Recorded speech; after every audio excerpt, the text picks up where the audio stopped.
పోయింది పొల్లు ఉన్నది గట్టి అంటున్నాడు BRS working president KTR sir. నిన్న మొన్న కొంతమంది కార్ పార్టీ ఎమ్మెల్యేలు హైకమాండ్కు చెప్పకుండా పోయి సీఎం రేవంత్ రెడ్డి సార్ను కలిసిండ్రు. అది పెద్ద దుమారమే అయింది. గదే సంగతి రామన్న సార్ని అడిగితే ఎవ్వరు పోయినా మాకేం ఫరక్ పడదు అంటున్నాడు. మళ్ళీ ఎందుకు గట్లనొచ్చు?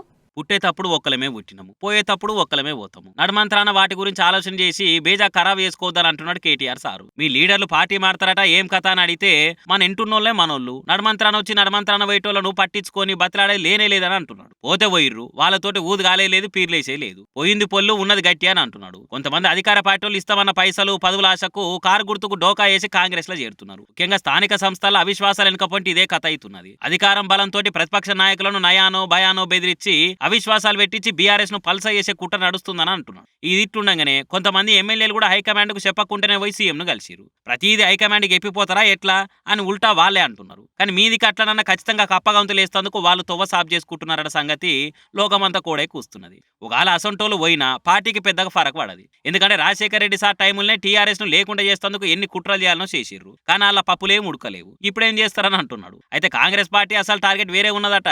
మొత్తం 24 మంది కార్ పార్టీ ఎమ్మెల్యేలతో సహా బీఆర్ఎస్ ఎల్పీని కాంగ్రెస్ లో విలీనం చేసుకుని సెల్లుకు సెల్లు అని రిటర్న్ గిఫ్ట్ ఇద్దామనే ప్లాన్లు ఉన్నారట. అందుకే చాలా మంది షేక్ హ్యాండ్ ఇచ్చేందుకు రెడీగా ఉన్నా ఎంపీ ఎలక్షన్ల దాకా హోల్డ్ లో వెడుతుర్రు అని సోషల్ మీడియాలో వార్తలు షికారి చేస్తున్నాయి. కాంగ్రెస్ పార్టీని బీఆర్ఎస్ లో ఎట్లా విలీనం చేసిర్రు, గదే తరీకలు చేద్దామనే ప్లాన్లు ఉన్నారట. మరి చూడాలి ఏమైతుందో.